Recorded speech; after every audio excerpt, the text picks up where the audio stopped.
Hi everybody, Big Bong here, and today I have the pleasure to be with the Polyglot father Tetsu from AskTetsu.com. A few weeks back, I had the chance to receive a Mandarin Chinese lesson from Ronnie, who is Tetsu's first son. And I was a little curious about how he raised all his children. So today, I've prepared a few questions for you, if that's alright.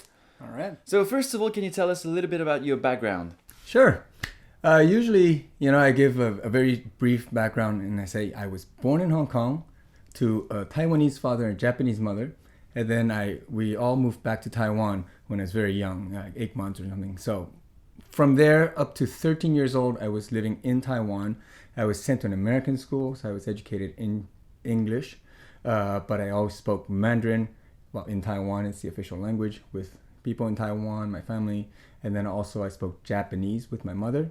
And in Taiwan, there's also dialects called Taiwanese. That's understood by maybe 75% of the people. Everybody speaks that. And Hakka, which is a language spoken regionally, where my father came from. So 13 years in Taiwan, I've exposed to these 5 languages. Then I came to Canada, in Quebec, to live here in Montreal. I went to a little high school here in French. So that's first introduction to French. And after that, I think I learned Spanish when I was 18 years old. This is the first language that I think I really learned by myself, as in actively learn a language rather than living in a language.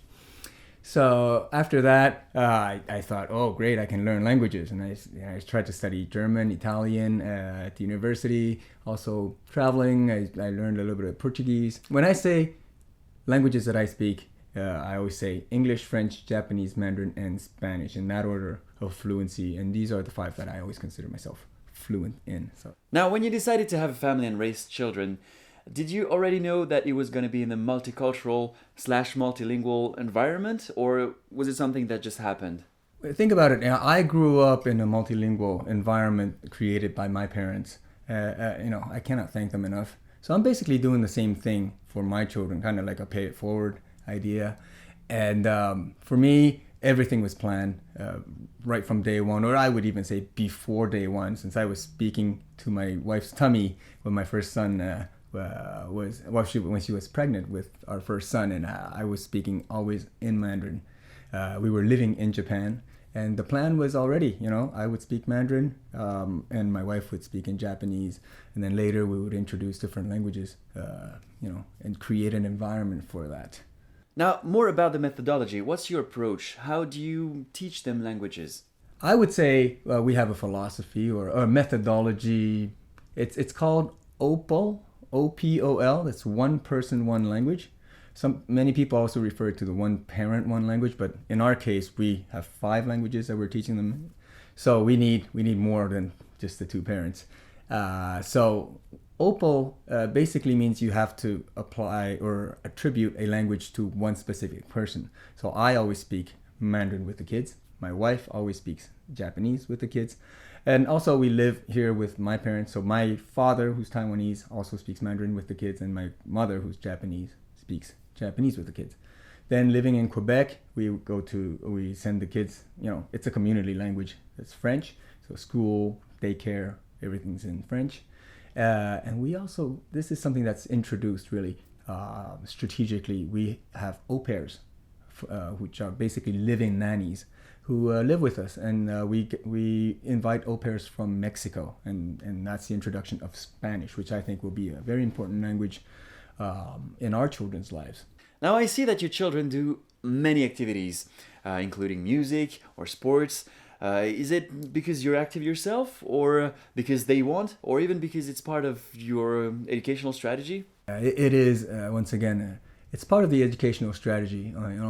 We want the kids to have various talents because in life we will face a lot of obstacles. So we want them to have this mindset of, if they want to do something, they can do it. They try, they work hard, and they'll be able to do it. So for that, we let them do, as you said, play music, instruments, do a lot of sports, team sports, individual sports.